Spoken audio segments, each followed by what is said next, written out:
Adegunloye. The headlines. President Tinubu receives new ambassadors, seeks revival of Trans-Saharan African gas pipeline project. Senate Committee on Information says governments must channel financial resources to project Nigeria's positive image.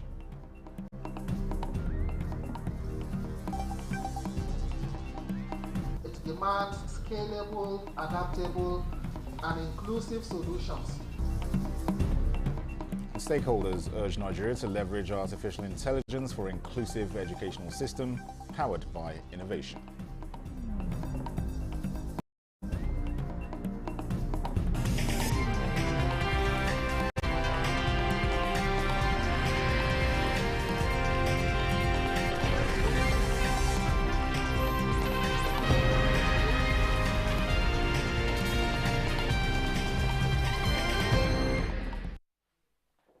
We begin at the State House. President Bola Tinubu is canvassing an improved collaboration between Nigeria and Algeria that will also help to implement the Trans-Saharan African gas pipeline project.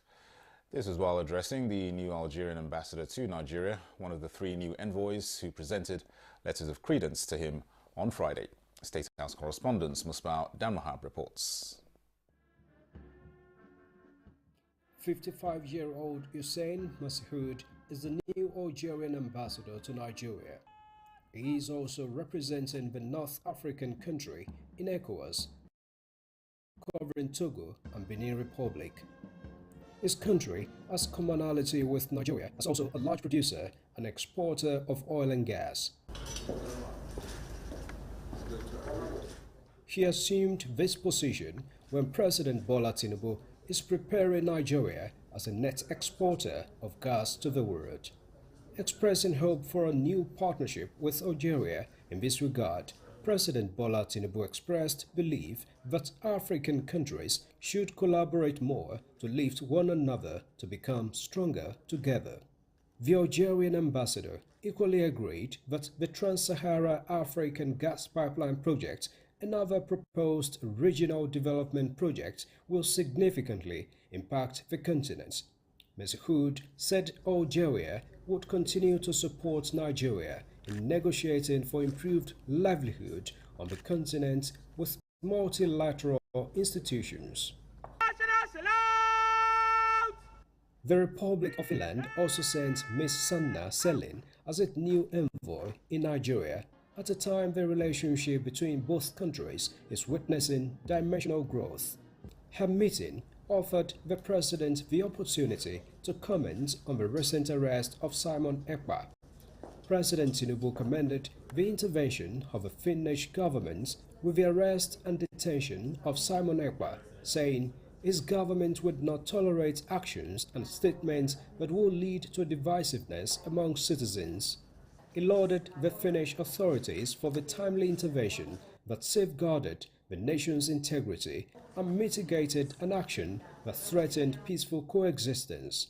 He said even as a child born into activism, he does not believe in divisiveness, as he noted that Nigeria needs cohesion and cooperation to bring about developments.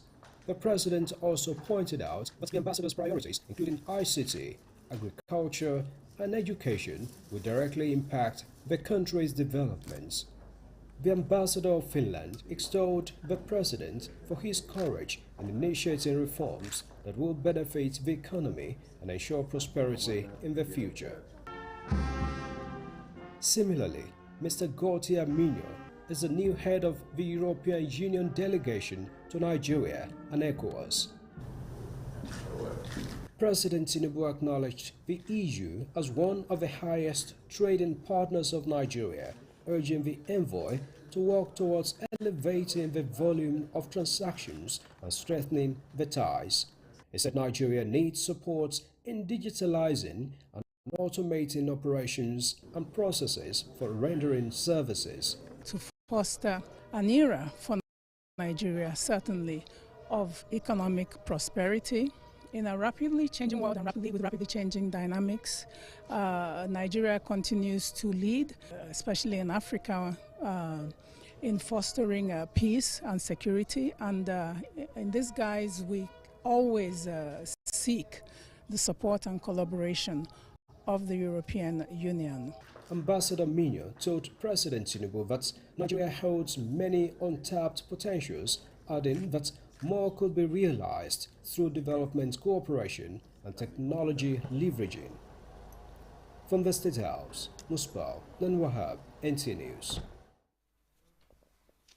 To the National Assembly, where Chairman, Senate Committee on Information and National Orientation, Kenneth Izzi, says governments will have to channel the needed financial resources to the sector to project policies and programs of government, as well as to give a positive image of the country to the global community. This was while submitting the 2025 budget report to the Appropriations Committee for consideration. Senator Izzi insists self-welfare must also be prioritized. National Assembly correspondent Lami Ali reports. Among projects listed by the minister captured in the budget of the Ministry of Aviation and Aerospace Management is the second runway of the Nnamdi Azikiwe International Airport. The minister told the Joint Committee that the earlier contract awarded for the work was cancelled due to variations he described as outrageous. When we don't have a 100% release, the projects remain like that. They come back for variation, most of the contractors, and then it is penny wise, pound foolish for us as federal government not to quickly fund these projects and complete them. Because at the end of the day, we'll now end up spending 4 times more. They should give us the passenger their respect, their honor. This is our country. It's not about making money for them alone. At another session, the Joint Committee on Local and Foreign Debt engaged the Ministry of Finance and the Debt Management Office. We own most of Nigeria's public debt, okay? So it's on our website, but it's 142 trillion naira as at September. The National Assembly is, however, optimistic about Nigeria's debt to GDP ratio in 2025. The debt ratio to GDP is about 55%. That is not bad. What explained the increase from 40% to 55% is the fact, again, that we don't have the cash. Now, Tinubu administration has done very well in the last 18 months. It has gone down to about 65%. Chief medical directors of teaching hospitals in the country at the budget sitting with the House Committee on Health Institutions wants federal government to take measures towards addressing brain drain in the sector. Resignation almost every day. And I hope that we have problems. In the next 1 or 2 years, we are not going to have all our hospitals empty. We need to do something about remuneration of all the healthcare workers. Otherwise, government is putting a lot of money in infrastructure, and we are going to have empty hospitals. I think so. The reality is that you must extract the proposal made by Mr. President as it affects your medical center. Meanwhile, standing committees of the Senate have commenced submission of reports to the Appropriations Committee as legislative work continues on the 2025 budget.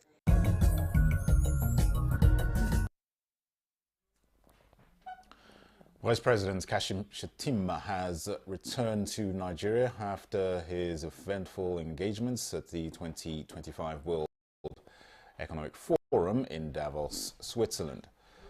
The Vice President, who represented Nigeria at the annual Global Economic Summit, presented the nation's investment opportunities to a global audience, advocating African economic integration, and held strategic meetings with world leaders and international organizations. While in Davos, Shettima participated in interactions that drew attention to the importance of driving investment into Africa's frontier markets.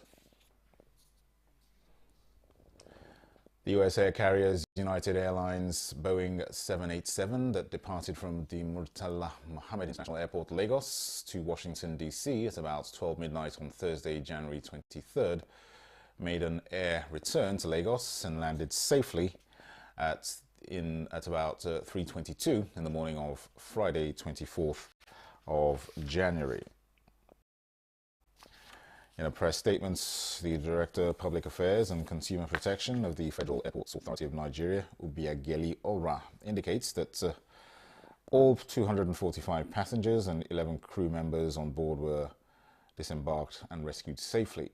She further stated that the 4 passengers and 2 crew members who sustained major injuries due to panic during the turbulence, including additional 27 passengers, are receiving medical attention at various health facilities, while passengers who sustained minor injuries were given first aid treatments and were discharged immediately. While investigations are ongoing to find the root cause of the incidents, the authority says FAN will continue to provide updates as they become available. The federal government, through the Ministry of Steel Developments, is seeking World Bank support for the development of steel roadmap and other critical areas of the steel sector in Nigeria. Minister of Steel Development Shuaibu Abubakar Abdu, in a meeting with World Bank delegation in the ministry's headquarters in Abuja, disclosed that as a vital sector for economic progress and industrialization, it is imperative that a comprehensive roadmap for the steel sector be developed to address the current issues and pave way for a sustainable future for steel in Nigeria. He noted that the need for a strategic plan for the steel industry in Nigeria cannot be overstated, adding that with the right framework in place, the industry can unlock its full potential, create jobs, boost local production, and contribute significantly to the country's GDP. Audu disclosed that some of the critical areas that need to be addressed in the roadmap include evaluation and determination of steel raw materials, develop health safety guidelines for the steel sector in Nigeria, design and develop a national metal scrap policy framework, develop a national steel laboratory for quality assurance, as well as the development of an online portal for steel and other metal products imported into the country. Leader of the World Bank delegation, Nora Arfa, says the World Bank has a work program and activity plan outlined beginning from January 2025 that would see a roadmap for Nigeria drafted and adopted by August 2025. This is the News at 10 on NTA News 24. More reports in a moment. Stay with us.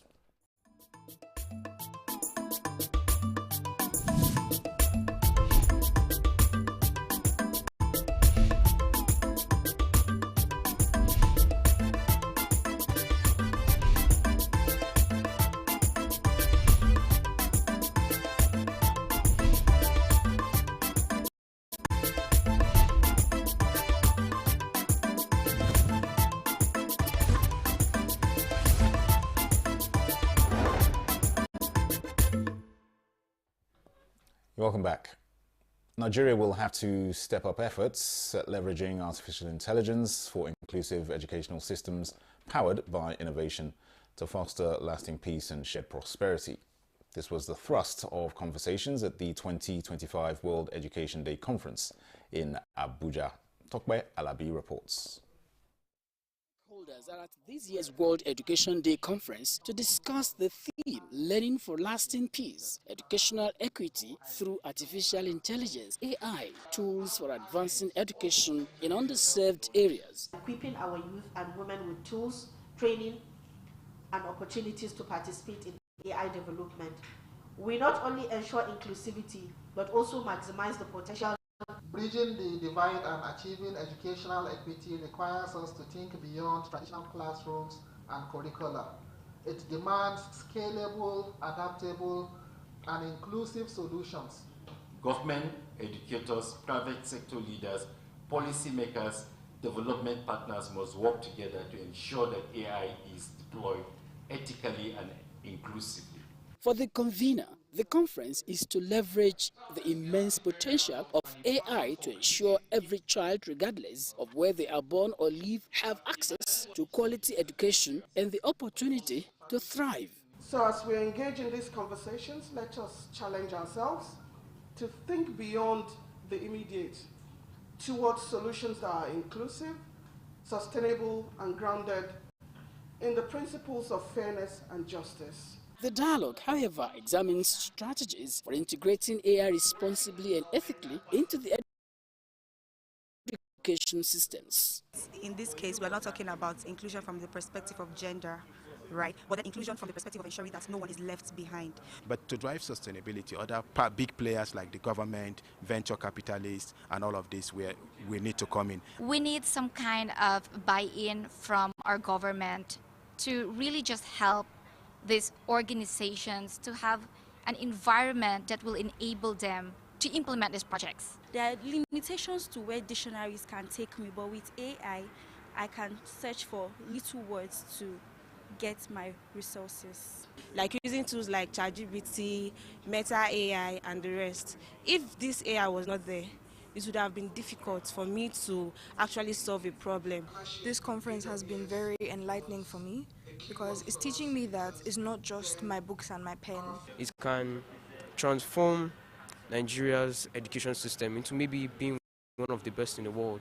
Conversations at this Womenovate platform believe leveraging AI potentials in education can bridge divides, customize learning experiences, and extend opportunities to the country's farthest corners. In Abuja, Tokwe Alabi, NTA News.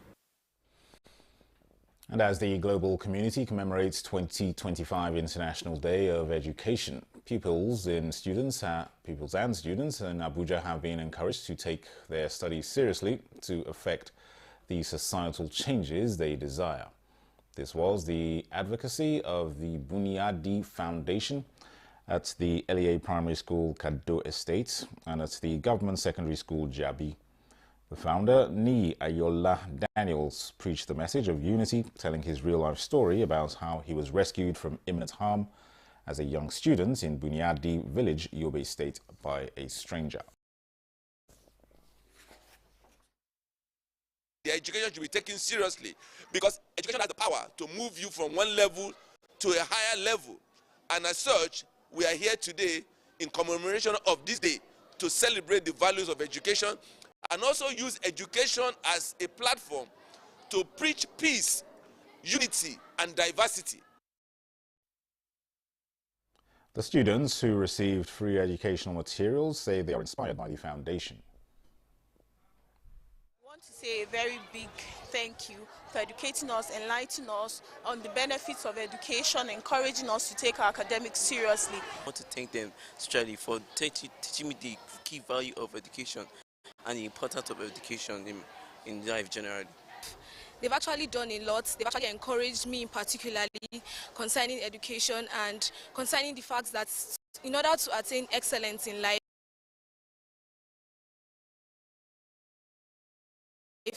I have to put more struggles, put more. The non-governmental organization is devoted to creating educational awareness and scholarship opportunities to students in poor communities. Meanwhile, in further acknowledgements of the transformative power of education, Nigeria remains steadfast in its commitment to ensuring that every child, regardless of their background, has access to quality education.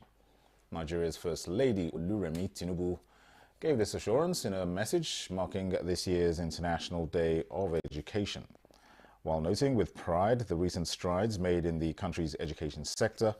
The First Lady, however, advocates sustained investment in the future by empowering children to overcome the challenges they face and build a better tomorrow. Reflecting on the theme for the celebration, AI and Education, Human Agency in an Automated World, the First Lady says it is timely as AI has become an integral part of educational systems globally, holding the potential to enhance learning. She calls on educators and other policymakers to advocate for inclusive educational curriculum that will integrate AI literacy with core values and human compassion.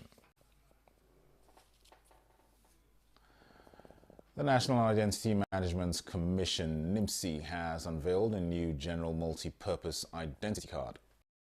The card combines identity verification with access to social benefits and financial services. Victor Azu reports. General Multi-Purpose Card is not just another card. Unlike the current version, which serves as only a means of identification, this upgraded card opens the door to a world of possibilities, giving holders access to social benefits and financial services. But there is a catch. The cost of this card remains a mystery. The Rector Card Management Services offered a telling analogy, comparing it to the cost of similar cards in the country, a hint that it may not come cheap. It's going to be anchored on the bank. Who is going to issue these cards to you?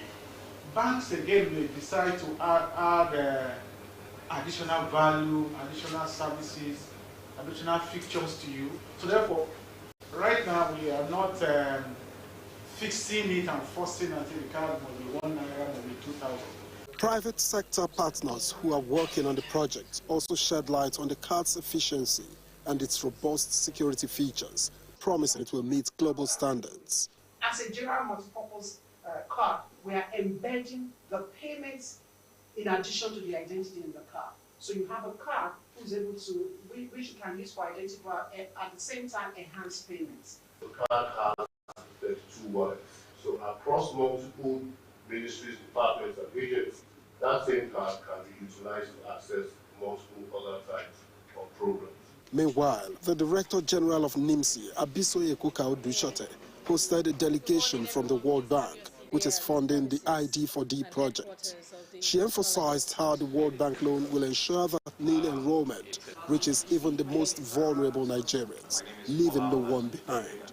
We want to ensure that any groups that are marginalized will definitely be given the opportunity to be included in this enrollment drive, and also ensure that they have a name issued to them. For now, the rollout of the new General Multipurpose Card will be gradual, with implementation happening in phases. But for millions of Nigerians, it signals more than convenience. It offers hope for inclusivity and access to critical services. This new initiative might just be the bridge between identity and opportunity. In Abuja, Victor Azu, NTA News. Some religious scholars have appealed to government to look into the ongoing hike in the prices of food items and other necessities of life in the country. Regular assistance by some religious leaders was described as catalysts that have helped to salvage some of the difficulties being faced by citizens, and called on governments to help citizens by putting up strategies in place for effective monitoring of intervention programs by both governments and good-spirited individuals.